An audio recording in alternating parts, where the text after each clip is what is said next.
So good morning, everyone. My name is Janice Mitchell. I am with Bart Mallow, director on our leadership team, and we're really excited to have you here today. In addition to working with Bart Mallow, I'm also a co-chair of the DEI committee here with Crew Detroit. Today, we're going to talk to a group of our Onyx sponsors just to get some insight on who they are as individuals, their business, and how they've been able to pivot during the last couple of years while we're all just kind of thinking about how do we be more inclusive as organizations. I think it's very important to hear from the women who are leading organizations to give their input. So today we have a core group with us that I'm excited to have. So we have Trisha Ruby, head of Ruby and Associates. We have Tracy Taylor, CEO of T2 Designs, as well as Catherine Bannicky of Testing, Engineering, and Consultants, also known as TEC. So, just to go ahead and get started, I do want each individual to talk about who they are. One, what actually got you into the business? Tell us a little bit about your business. We want to be conscious that we're going to do this in probably 3 minutes each. So, that lovely elevator pitch that we all learned about many, many years ago, we want to go ahead and try to implement that here. So, Trisha, let's start with you. Let's talk a little bit about Ruby and Associates. Sure. Good morning, everyone. So Ruby and Associates is a structural engineering firm that was actually started by my father 37 years ago. So unlike our other two panelists, I did not choose to go into this business.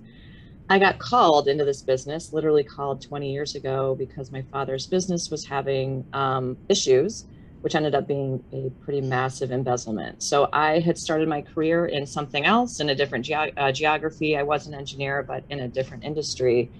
Got called home to help what I was thinking was going to be for a couple of weeks. And that was 20 years ago. So I dove right into all of the non-structural engineering aspects of our business. At that time, we were probably about 13 people. So pretty much, you name it, anything not structural engineering related is what I got to do. And then 10 years ago, I was able to take over as CEO and president, which has been really rewarding. To help to lead the organization from the front instead of kind of from behind is what I was doing before. So again, my background, I'm an industrial engineer, but I'm very fortunate to lead a structural engineering firm, and we're about 50 people now. Do work all over the country, and yeah, I want to keep this short. So did I keep it short enough? I know we've got a lot of other important questions to talk about, so I'll just leave it at that. Thanks, Trisha. Tracy, what about you? Sure. So I first got into design because I liked the creative side and the building and things coming up out of the ground and things that made a difference in people's lives. So, and then it was about 25 years ago that I struck out on my own after having spent time working in an architectural firm and for furniture dealers and whatnot. I started T-Squared Designs because I really wanted to be able to focus on the interior and to a level of detail that combined a little bit from both the architectural side and the furniture side, but really focus on the interior and have it the main focus, where people are sitting and living and working every day. So that was about 25 years ago, and today we focus primarily on office space, healthcare, and education, both K through 12 and college and university work. So that's kind of how I got to where I am. Thanks, Tracy. And I believe I said T2. I don't know. It's Friday. Cut me a little slack. We go with either one. No, either one is totally fine. I say both as well. So T2 is a little easier. And Kathy, you want to tell us a little bit about TEC? Yes, thank you. Good morning, everyone. I have been in the business for 55 years. It's one of those things where when I first came to the United States from Canada, I was, of course, looking for a job, and I had two offers, one from a hotel and one from a testing laboratory. And my father didn't want me to work at a hotel, so I went to the testing laboratory, and I met my husband there, and they decided that this was Detroit Testing Laboratory, they've changed names. I don't remember who they are now, but they're an automotive testing company. And they decided to go into the automotive. They didn't want construction material testing or geotechnical. And so they said, you know, take the clients you have and leave. So we did. And we started testing engineers and consultants 55 years ago. And from that point, my husband was running the company. We had other, of course, a couple of other owners at that time.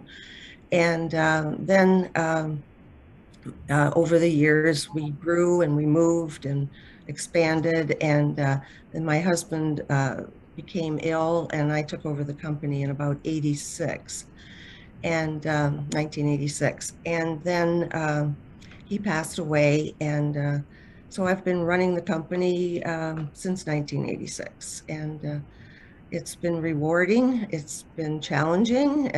I've seen every economic situation there is, I think. This one seems to be a little different. So the one that's coming at us now, but we'll see. We managed to adjust. And right now business is more than booming, and which is great. And so we have about 80 people right now, and we're looking to hire, which is unusual in the winter. So the winter coming anyway. So basically, that's my story. You know, thanks for starting us off like that, Kathy, because you mentioned the ebbs and flows of the industry and owning a business. So now I do want to pause, and Trisha, I'll go back to you to give Kathy a little break. But how have you been able to sustain, when we talk about the ebbs and flows, how have you been able to sustain a profitable business? And two, thinking about where we are now with what everyone is calling the great resignation, and a lot of people just kind of figuring out what they want to do and thinking that it may be something different. How do you retain your employee base, because you have 50 people? How do you keep those individuals from a cultural standpoint engaged to ensure that your business is profitable? Well, I think that's a loaded question, because there's a lot of reasons where we are. Certainly, our focus on client success, I think, is probably the most important aspect of our business. We exist to make our clients successful. We don't want to be the heroes of our story. We want to make our clients successful, and we want them to be the heroes of our story. So we're very focused on the client success, making their job easier. Ruby helps you build it better is how we think and what we say about our business. It's on our homepage. But then culturally, I think that's the other aspect that is so incredibly important. I think we have an incredible culture. We spend a lot of time on recruiting. We are very intentional about that process and making sure that people are a cultural fit. That doesn't mean we're looking for a cookie cutter Ruby employee. We need different types of people that think differently.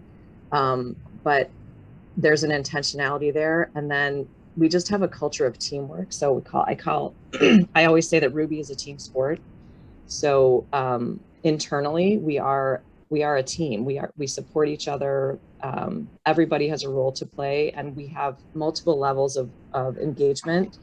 You don't have to be a leader at Ruby to be engaged and have an opinion. So this year, we've been remote so much longer than we thought we would be. Well, our office is open a little bit, but one thing I started this year was just something called Ruby Pod Talks, and it's similar to it's based kind of off of TED Talks, but I basically every month I provide a topic to our staff, something that we as a leadership team want feedback on, and so small groups of people.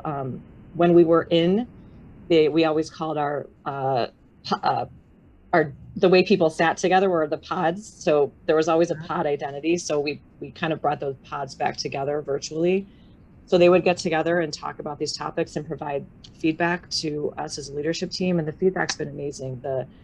Engagement there has been so important, and it's just also the connection between all of our employees. We just really like each other. I will say, like, I love our people, and our people love each other. Like, it's just a fun place to be, and we work hard at that. You know, I don't think that happens naturally. I think we really prioritize it, and I think it's really a fun place to be. So Tracy, you want to talk a little bit about your culture and how you've been able to sustain through the ebbs and flows as well? Sure, sure. So we definitely have a culture even prior to COVID of flexibility and being able to work your schedule and what works best for you. And so, you know, with the ebbs and flows of COVID, we've really seen that carry us through, because everybody has different perspectives and needs, and having that flexibility of continuing to work from home or coming into the office, whatever works for you is best, has worked well. One thing I would say that I think has really helped us continue our culture and camaraderie and the team atmosphere is, even a year and a half ago when we were completely shut down and nobody was able to come into the office, we would do a weekly team meeting. And at that time, it seemed like there was a lot to talk about. But we still do those team meetings, even either in the office or virtually. And, you know, sometimes it's only a 15-minute meeting and there's really not a whole lot of content to it, but it's an opportunity for us to get together, especially if everybody's not in the office. It's an opportunity to get together and just share and catch up in what's new. And it's that team building. Just as much as it is as a functional meeting of, you know, what's coming up, what's going on, and that type of thing. But that's been very helpful, I think, to keep the team atmosphere. So Kathy, your company has been around for quite some time, and you've been leading the organization for quite some time. What is the biggest challenge that you faced as a woman-owned business in the market?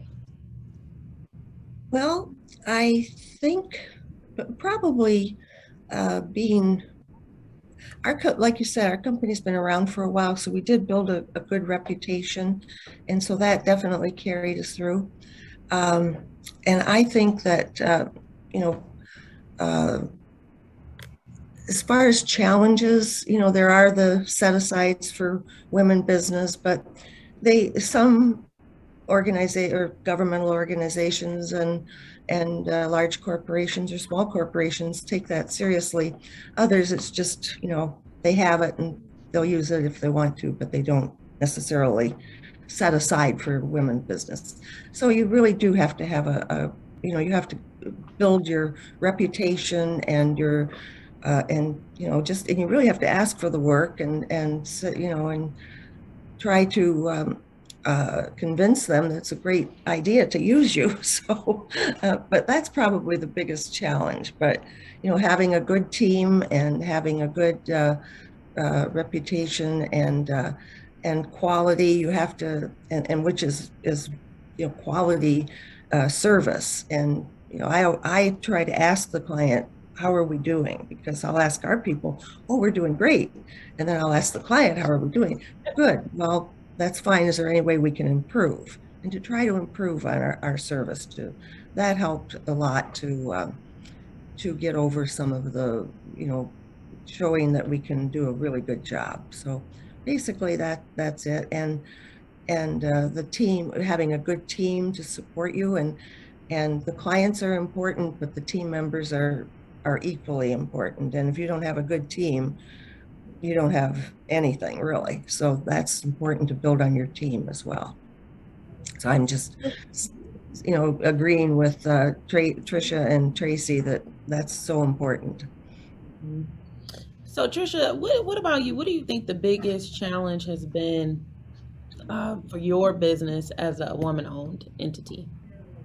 So, so interestingly for us, for 36 years, we weren't a women, well, we weren't certified. So I I've been majority owner of Ruby for 10 years, since 2011, but from 84 to 11, we were owned by my dad.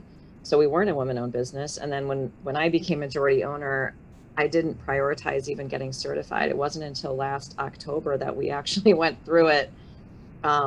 We finally had enough clients asking about it and asking for it because they knew that I was the majority owner, but I could never give them the piece of paper that said, I have a piece of paper behind me, that said we were actually certified. So we went ahead and did that. And the message that we're getting from our clients, and our clients are generally large construction firms, steel erectors, steel fabricators. So, they say it's nice to have, there's certain projects, if they're working on government projects or, private projects that have diversity targets, it's nice to have, but they also say we would never pay more just to get it. So, we promote it because I think it's important. I think representation of diverse voices in this industry is incredibly important. And so I appreciate when clients prioritize that and owners prioritize that. I think maybe for some of the, we're not necessarily historically known as a women-owned business, so maybe that's our own challenge is making sure that we're getting that word out. I think there's great opportunity, though, more than challenges, as being a women-owned business. But the other challenge, I think, is there's still some very gender-based networking in this industry, and we all, go to a golf outing. And I was at a golf outing this year, and the only other woman was there because I invited her to golf with me. So it's still a very, country clubs are still very gender. I belong to a country club, but all of the activities there are also very gender-based. So I can't bring male clients to events there because they're women events, and I can't go to the male events because they're male events. So, some of the key foundational relationship building outside of the office activities can tend to be gender-based. And so those are some of the barriers we still need to break, because there are amazing women in this industry and they should be in every room possible. That's definitely true. So I oversee supplier diversity for Barton Mallow. So I'm always looking for woman-owned businesses and minority businesses to ensure that they're getting work on our projects. But Tracy, we talked a lot about clients so far, so I'm going to switch it up a little bit, and reputation. How have you been able to pivot with us having to go virtual so often in the recent, 18 months? How have you been able to keep that level of engagement, continue to build your client base and stay connected, even though you haven't been able to be in person? In some ways it's been difficult, but especially because what we do is a lot of touch and feel and materials too, in addition to just a plan or whatnot, drawings. But we've worked really hard as far as we've been able to do some things that I think makes everybody's time a little bit more efficient, with being able to do virtual meetings and then having samples sent directly to a client, oftentimes to their house, so that they can still have that touch and feel. But we've also been flexible in that if a client really prefers to meet in person, we've been able to do that. And that's allowed us to continue those relationships and to build and to grow. But I would say it's definitely been a challenge it's different. I mean, just like this panel is different than if we were all sitting in a room together. So I don't know if anybody else has anything else to add to that. But Yeah, Kathy, I would love to hear from you on this topic. Okay. Well, we of course can't work from home. We can't tell the concrete trucks to come to my house and I'll make your cylinders. So we have done, if a project allows, some of our people have worked from home, but mostly we've been in the office, and we have from the very beginning, when you couldn't come to the office, we had cities call us and say, are you working or not? Because if you're not, we'll go to someone else. And we'd say, no, we're working. But so they had to give us a letter that our people could have in their trucks or cars and say that we were an essential business and that we could work, could go to projects. So that, and then having, what we did here was my daughter and I cooked made lunch every day for everyone so that they didn't have to go to restaurant or drive through, or there were very few places open, and they didn't have to go off the premises. So we would cook, we pulled out recipes, we called all kinds of relatives and said, send me something that feeds a group, because we fed 25 a day. So then I'd always wanted to run a restaurant, and that cured me. Didn't want to do that anymore. So anyway, that was, we got through it that way. And it's a challenge for our people to work from home. So some still like to, and some can. We do vibration monitoring, and all the systems are on computers, and those computers are monitored from people's homes because they have to be done 24 hours a day. So we have done some of that. It's a challenge, and I think I keep hoping it's going to be over, but I don't think it is. I think this is going to be around for quite some time. But. So going back to the culture piece of this, so how do you provide that level of comfort for your employees who do have to come into the office, and or let's talk even more specific, if you have families at home, so if you have employees who have families, how have you been able to maintain a level of flexibility while ensuring that your teams are still being productive? And Tricia, I'll toss it to you first. This whole period, I think, has been very interesting for any leader. And one of the panel questions was just around, what's the benefit of leading the company in a DEI capacity? So I'll just start there. And I did look, anecdotally, women are more empathetic. And I did also Google that women scientifically are also generally more empathetic. So I think that has been a huge benefit. I just lead with empathy. And I think the one thing that this has finally let us all realize is that there's no such thing as a break between work and life. We have now been able to integrate those two things, and I think it's really powerful. I'm sitting here at my home. Like, I could go to the office today, but I actually like working from home. And so and I never thought I would ever say that. So it's been a really big learning experience for me.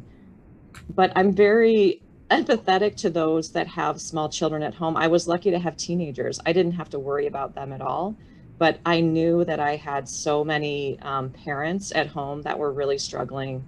So one of the things we did, we got all of our parents together to have a call and just talk through what their challenges were, what they needed, what breaks in their day did they need because of whether it was instruction or getting kids in between subjects. Or, I mean, I can't imagine having a kindergartner at home. I can't imagine.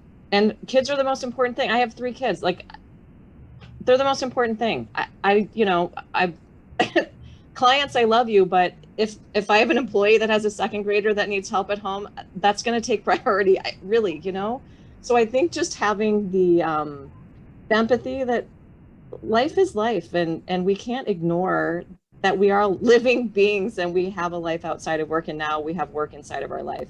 So I've just led that way, and I think it's been really effective. I've joked with Michelle, who's on this listening, that we need to have the marked safe from meme that comes, on Facebook. Like, we need to be marked safe from the Great Resignation, because we haven't lost anybody.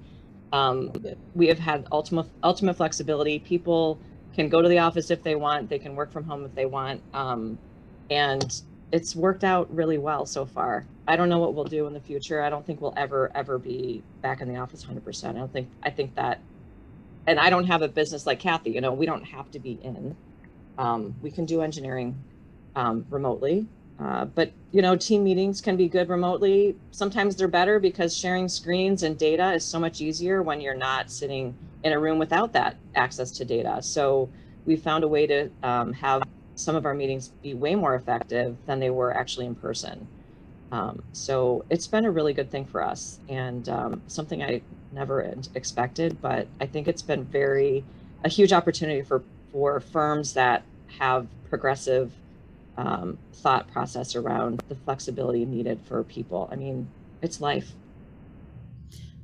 So, Trisha, you just led into my next question, which Tracy, I'm going to ask of you. So, kind of keeping with the familial diversity aspect, how have you been able to be flexible to your staff? And do you think that there's a difference in being a woman leader for your leading your organization versus if you were not? Do you think it would be the same type of standards with the level of flexibility? Yeah. So I think it is probably different. And I think everything Michelle just said about the empathy and flexibility and understanding is spot on. Um, we've always had a flexible schedule, and with stuff with COVID, it just became more flexible.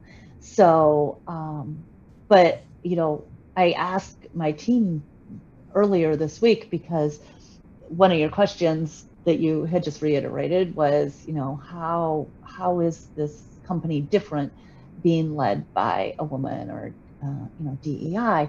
And I said, what do you guys see as different? And their responses were exactly what Michelle just said: the flexibility, a far greater understanding of that balance between family and work and how they can mesh together, and then seeing more empathy than they see at other businesses that they've been involved with. So I think that's interesting to know. I definitely believe that there is a lot of truth there. So, Kathy, I'm going to go to you next. When you think about diversity, equity, and inclusion, how have you been able to mold your business around that to ensure that there are adequate opportunities for women and minorities? I think it's a culture that you have to build on, and that you have to cultivate, just like you cultivate your garden. You have to make sure your other people are other leaders or other managers have that same culture, have that same attitude. And if you see something that's not working in that direction, then you have to put a stop to it right away and have a talk with that person and say, this isn't us. This is not us, and we have to everyone is important. This diversity, to me, it is, gosh, why do we have to talk about that? Isn't that the way it should be? But obviously it isn't. And I think we have to build our children that way, our grandchildren. My grandson said something the other day, and I said, that's not right, Naiden. You don't talk that way, and you don't feel that way. And he said, I'm sorry. Yeah. So he knew that that's not acceptable, and to talk badly about someone. And so you have to be on your toes all the time and listen for it, because that's the importance of culture. And you feel that way about your team members, you feel that way about your clients, and it's just not acceptable to feel any other way. Then you have to be really strong on that.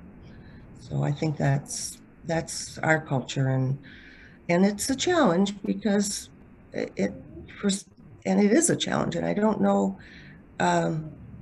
why. To me, it's like putting your finger on a blackboard and screech. You know how that screeches. That's just not right. So, but so we try to manage that. So, Tricia, you've talked a lot about culture as well, just as Kathy and Tracy have. Do you have any targeted recruiting strategies that you can share with the listeners around how you've been able to bring more women into your organization and into the industry overall? Well, I think it's not just women. I think our industry, so when I speak of our industry specifically, I'm going to talk about engineering and structural engineering. Um, the racial diversity is disgustingly low, and something that I'm very passionate about changing. It's ridiculous. From a gender perspective, I think our industry is about 20% historically on graduation rates, that 20% of graduates are women. I think about 0.1% are women of color. So it's an industry that has very little representation. So from a racial diversity perspective, we've been recruiting from HBCUs, specifically North Carolina A&T, and had really great success with interns for, I don't know, 4 consecutive summers, which has been great. But since most of those students are from a different geography, getting a full-time recruit to come to Detroit has been a little bit more of a challenge. So a lot of the students are from the Southeast. So that is a bummer, but I think it's really important because when we recruit from our typical schools, Purdue, Michigan, Michigan State, there might be 1 or 2 African-American Black candidates that, like, everybody wants that, that one diversity candidate. And it's just, so if you want your firm to look different, you have to recruit differently. So we've been very intentional about that. As far as gender diversity, I think being a women-led firm naturally leads women to apply to our company. So that's why I do think that diversity leadership is really important. If women see themselves in leadership, see women in leadership roles at a company, then I think they'll feel more supported. So getting women candidates is not generally been a issue for us recently. Certainly, I inherited a very 100% male company, so I've been slowly converting it to a much more gender diverse, but we still have a long way to go on the cultural and racial diversity. Tracy, what about you? What type of recruiting strategies have you implemented to ensure that there are higher levels of women coming into the industry? We can say women of color as well. What type of diversity strategies have you just weaved into the culture of your business to ensure that, we have some sustainability?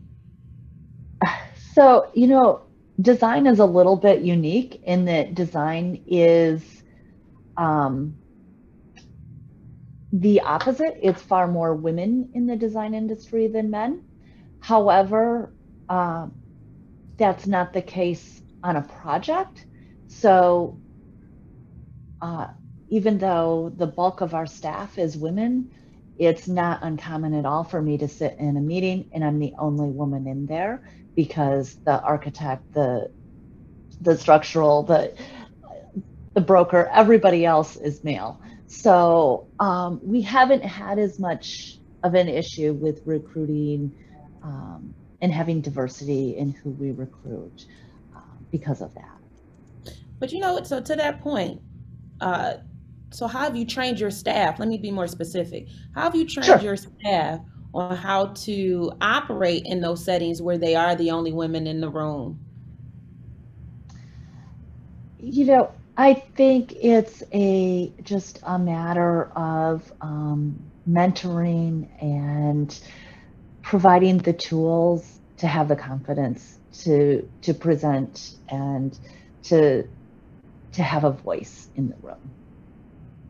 So, Trisha, I saw you Through get action. excited about that, and it sent me down that pathway because historically, in most instances, I've been the only woman, the youngest, and the only person of color in the room. So, I've personally experienced some of those challenges. But Trisha, how have you kind of mentored your staff on how to feel comfortable in those rooms? I haven't. So I love your question because it made me think that I'm like, I haven't. I mean, I'm frequently the only woman, not the only woman in a room at Ruby, but only the only woman in many other rooms. Mhm. And I love it. So I like that's not been I stand out for a lot of reasons, and it's because I'm the woman, but I'm also not very quiet. So but I think that's a really interesting question. So because we have a lot of women at Ruby, and they're most likely not like me. You know, they are more uh, soft spoken isn't the right word. They're not as whatever opinionated or Extrovert, etc. What all introvert of those versus things. extrovert. Hmm. Yeah. Inside Ruby, I don't see ever that being a concern, but it's making me think I need to ask that question of our women on how they feel supported in other environments. I have not received that feedback, but I mostly receive like some our women engineers are amazing, and so usually the feedback is, "Wow, thank you for sending Allison because she's amazing, and Marina is awesome." And Kat, like, the feedback is always great, but what I don't know is if are they given the benefit of the doubt when they walk in the room, because frequently women will not get that in construction environment. So in Janice, I can imagine as a woman of color that is like given that you're not given the benefit of the doubt. So it's a culture that certainly needs to change. But I appreciate your question because it's not something I've really thought about because I think I personally haven't struggled. So a blind spot of mine, and I appreciate you asking that. Kathy, Something I you need want to to explore. Oh, go ahead, Tracy. I was just going to say, I think, Trisha, you probably mentor in a way that you don't even realize it, and that's by example. So when another woman from your team is sitting in that meeting and see how you manage and work through that meeting, you're setting that example. And I think that's one way that it happens without a little bit more organically Sure. too. Yeah. Kathy, do you want to jump in on this one? Sure. I'm kind of like Trisha. I am not the quiet person in the room. And I learned early on that my ideas were as good as anybody else's. And so you can't not, step up and say what you're thinking because you have a good idea. And the other people in the room will respect you for that. And so it's not, okay, I'm here, entertain me and you have to step up and you have to put yourself forward and you have to say what you're thinking. And if someone says something that respectfully disagree with it, but be heard. That's one advice I would give people: be heard. Your ideas are as important as the next person's. That's a great point. So my father has always told myself and my sisters, when we go into a room, you have to always remember you're the only woman. They, meaning the men, they get up and put their pants on just like you do, one leg at a time. And Right. it's like, once you think about it like that, it's like, okay, we're all human at the end of the Right. day. So Exactly. I deserve a seat at the table just as anyone else. And if I have my ideas to share, I definitely want them heard. So yeah, I definitely understand that. I see we have a few questions in the chat. It looks like we're at about 9:40, and I think we had to start to wrap with questions around 9:45. So we have 5 more minutes. So before we go into the questions, I'll ask maybe one more question. So, what do you? And I want to ping this to each panelist. What do you wish you would have known when you moved into the business or started the business, knowing what you know now? Tracy, we'll start with you. I think persistence and probably maybe harder work than I expected, but persistence. And I think the other thing I wish I would have have known or had mentoring is taking risks and taking more risks. I don't know if anybody's read the book Failing Forward. We did it as a crew book club a couple of years ago, and it's about, you learn from those failures, and that's how you get to success. It's you don't learn as much and you don't grow as much if everything you do is successful. There's a whole process. So I think that's a big thing, is just having a little more tolerance for risk and being willing to fail, knowing that it might fail, but it builds and leads on to something better. Kathy, what about you? I think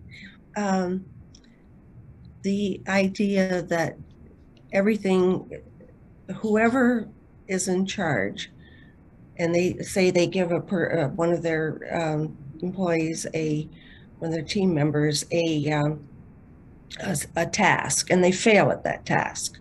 It's your responsibility. It's the manager's responsibility. It's my responsibility. If I gave someone a task and they messed it up, it's not them, it's me. And I think when you take that attitude, people trust you, and you help them through whatever it was that was not done properly, and you take total responsibility, and you teach them to take total responsibility. And I think that builds trust, it builds quality, it builds a lot of things. So I think that was one lesson I learned early on, that's the way to operate. So, Trisha, what about you? I would say if I think of myself 20 years ago when I entered this industry, which was in a completely different geography, completely different everything. I think I didn't recognize at that time the power of a network. I didn't have one. I didn't have one because I moved from Atlanta to Detroit. I didn't have one because I was changing industries. I didn't have one at all. And I tried to do a lot myself right in the beginning. And it wasn't until I met a few people actually through SMPS that I realized, oh my gosh, there's such a great network of people. This industry is so giving. And I encourage everybody everywhere to build a network. The industry, while so big, is so small. And, relationships are absolutely everything. And you don't have to do it all yourself either. So I think I've learned a lot that leaning on people, bringing people up around you, coaching people, and just having a great network is a way to have a lot of joy in this industry. It's great to show up to events and know a bunch of people in the room, and it's just there's just really awesome people. I love this industry. I could add to that if you would let me, Dennis. Yeah, go ahead. I think communications, that leads to communications and networking. And I just like to put a little plug in for WBENC. I think every woman's organized every woman's company, excuse me, should join or get certified by them. They are it opens doors, but they also have education and networking, and it's very good. And I really highly recommend if you're a woman business enterprise to get certified. And I believe in the minority, there's an organization for people of color too, and that is equally as valuable. So just yes. In addition to WeBank, you have the National Minority Supplier Development Council. If you have any questions about either of those organizations, Barton Mallow is a corporate sponsor. We signed up this year for the Minority Supplier Development Council, but I'm more than happy to answer any questions. I have one final question, and then we'll go into the chat. So in 2020, as we all know, we had the pandemic hit, but in addition to that, we had a number of activities that led to civil unrest. of which a lot of discussions around diversity, equity, and inclusion were born out of. How have you, as a business owner, been able to address some of those questions and uncertainties that your employees may have had? Trisha, you want to start off? I would love to start off. Oh, what a very emotional time for so many people. So a couple of things that we did. I mean, I obviously sent my own personal feelings and personal connection to the events of George Floyd's murder, et cetera. And I reached out to two women. God, this is a little bit of a long story, so I'm trying to make it short. My kids go to a school. They do this amazing training called SEED, and Seeking Educational Equity and Diversity. And I went through it as a parent 12 years ago, and it changed my life. And so I reached out to the facilitators who were teachers and administrators at my kids' school to see if they'd ever given this to corporations. And they had never done that before. And I said, I don't care, we're doing it. So so far I've taken half of our company through this. It's about an 8-session program, and it talks about it's a lot of self-reflection and a lot of education. It's geared towards educators, but our facilitators say we're all educators. We're educating our children, we're educating our staff. We're all growing as individuals, so we're all here to learn. And so it really walked our people through, gender identity and all of those issues around diversity and inequities in our government and in our history and how history is told. And it really has opened up the eyes of our people. And I got a lot of kudos from our people that we're not just helping people become better engineers, but we're also helping them become better people. So we're going to start our second session with I think we're going to do 2 more groups, because it was like 20 people went, now we have 30 people. So I'm probably going to break that up into 2 more sessions, and then we'll continue doing it. They have a continuing SEED program where you watch movies and have conversation, and it has nothing to do with our business, but it has something to do with us as human beings. And I think it was really, really critical. So I'm really proud that we did that. And because not a lot of businesses really tackled it, I think, the way we did, but I'm just going to do what it feels right to me on that topic. And it's really important. Tracy, do you want to chime in? Yeah, wow, that's awesome. Trisha, I would love to incorporate something like that. I'll have to look into that, because we haven't done as much. Being smaller, we've had conversations and whatnot, but not anything as proactive or intentional. So that's a great takeaway for me. Thank you. Yes. Well, conversations are important. I think it all starts with the conversation. So, yes. Tracy, you've definitely done something by even starting out by having a conversation. Kathy, have you had any things happen at your organization that you want to share with the group? No, I haven't, but I'd be very interested in the SEED group that you're talking about, Trisha, if you share it. It's just unthinkable, some of the things that happened. And I don't, everyone here that felt the same way, that what is going on, what is happening to people. People don't respect people. And it doesn't matter what color, where you came from, what country you came from. It doesn't matter to me and to our people. But I think bringing it out, like you've done, Tricia, is very, very good to do and very appropriate at this time. So I'd be interested in seeing what, and I'm surprised there aren't other groups around doing that, actually. So I'd be interested too. So they're definitely, I don't know if everyone is aware, but last week was National Construction Inclusion Week, and there were several activities that took place across the country. Barton Malow has been extremely committed to diversity and inclusion over the years, and I've actually been able to lead a number of our executive groups.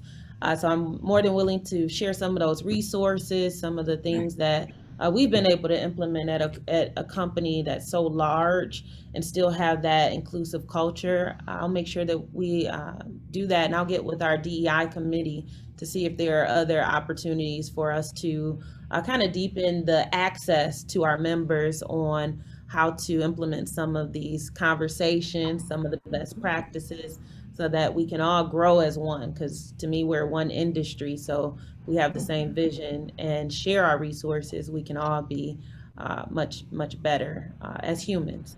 So we're at 9:51. I see we have two questions, so I'll squeeze those in really quick before we wrap.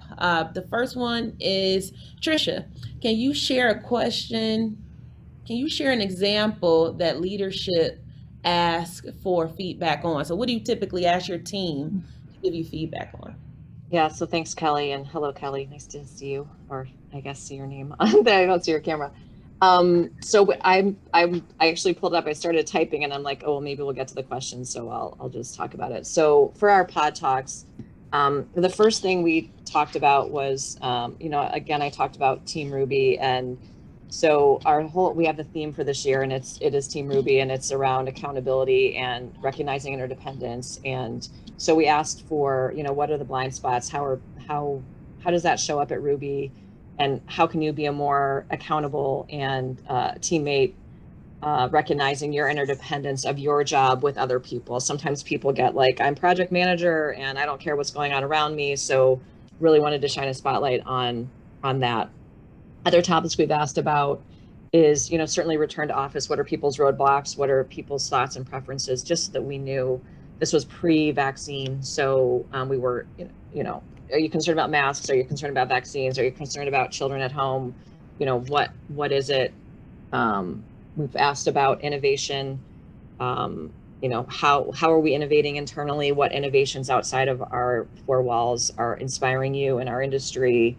Because we want to we boast a culture of innovation, but I want to make sure that we're being true to that. We've asked about feedback, because we have performance feedback. So how do people feel about the feedback they're getting? How can it be better? How can we do it more regularly? We've asked about we're a Great Place to Work certified, so we also get feedback from that survey, and so we follow up on some of those questions when we get areas that we're like, I wonder why we didn't score better there. So what are we missing? And so we dig into some of that feedback as well. And Kelly, I'm happy to share the rest of those. Like I think I've talked enough on this topic, but it's been really, really fun and awesome. Our people are amazing. And then we have one last question for the entire group. So Tracy, I'll start with you, then I'll go to Kathy, and then we'll wrap with Trisha. The question is, how do you manage mentoring virtually? Now, I had a little substance behind that. So in leading the organization, you always want to have professional development opportunities for your teammates. How have you been able to continue to do that, given that there's been this whole virtual component added to our work-life balance? I think it's just a matter of connecting. What if you can't connect in person, connecting virtually, that touch point, that checking in, how are things going? What are you working on? Are you overwhelmed, underwhelmed? What do you need help with? What do you need support on? Those types of things, and then guiding that, right? And so it's. I think the key is maintaining that connection and that touch point. If it can't be physical, that it's still virtual to touch base on a regular basis and check in. And even if you're not in the office, my door is always open, and that if you need something, you need help, I'm here. You don't have to wait for that schedule. We have regular intervals that I sit down with each person and go through, what's going on. But that doesn't mean things have to wait until then. Kathy? Well, because of the nature of our business, I was here from day one of the pandemic, of course before that, but I was here physically in my office and working with people. There were people, of course, that were home, and we maintained communication. And I think communication is the key to just about everything, whether it's your family, your children, your employees, whatever it is, communication is key. And it's so much easier to communicate than it was, 40, 50 years ago, because we didn't have cell phones, we didn't have text messaging, we didn't have the computers. So this is easy to me. This is wow, you can communicate. And I think, someone has an issue and you hear it from someone else, I will call them and say, what is your issue and how can I help? And that has opened, they've opened my door. They come in and that I don't have to say my door is open. They know it's open. They come in. So that's key, I think, to the communications is the key to just about everything. And Trisha, we'll wrap with you. Okay. So I don't know if this is how I personally mentor people or virtually, or I'm just going to answer it generally. So I think for Ruby, we've been building a culture of mentorship maybe for the last, I don't know, 10, 12 years. So I'm very particular about like mentoring being a natural occurrence versus being assigned, because that comes from like a bad experience in my former career of being assigned a mentor and somebody I didn't like. And anyway, so we all do things for our own personal reasons, right? So we've always assign a peer mentor to our new people. And so anybody coming into the organization, which certainly during COVID has been a challenge because these are new people, they don't know Ruby. So they're immediately assigned a peer mentor. And so a ton of our young people have been peer mentors and are peer mentors to, so that's to our new people. So that's been really helpful. And that has been happening for so long that culture of mentorship exists. So there's always somebody internally at Ruby that is kind of your go-to person. From a leadership perspective, I think agree with Kathy and Tracy, just staying connected with people is important. And also at Ruby, we have a lot of different teams. So we have a quality team, we have a tech team, we have, individual service teams. And so there's outside of just project connections, people have other connections with the organization. So there are a lot of opportunities for those types of conversations to happen. And I've had leaders check in with me saying, I was on a call, on a project call, our person kind of reacted this way. I'm going to coach them around that reaction. That's not what we want our people to say in a project team meeting, with clients. So I know that those conversations are also happening. Our people are passionate about making sure that we're maintaining the same level of client service, even though we're, interacting this way rather than being in the room. And it's different because you can't read the room anymore. And for people that strive on energy, like I'm an energy person. And so to not be able to feel the energy of a room is really hard. So we've had to adjust that. It's a bit of a challenge. So I can't read the room because I don't see anybody on cameras. I don't know if people are listening to this or not. Hopefully they've gotten a few nuggets today. Well, thank you so much, Trisha, Tracy, and Kathy, our Onyx sponsors. I just want to make sure that I acknowledge that the Onyx sponsorship level was created in 2021 to establish a supportive platform through Crew Detroit's organization and influence that would highlight M and WBE companies within the commercial estate industry. So thank you all, ladies, today for your time and your input on how we can be more inclusive as teammates, business owners. We really appreciate your feedback today. So thank you so much for everyone who's participated in the panel and our viewers, and we'll see you soon.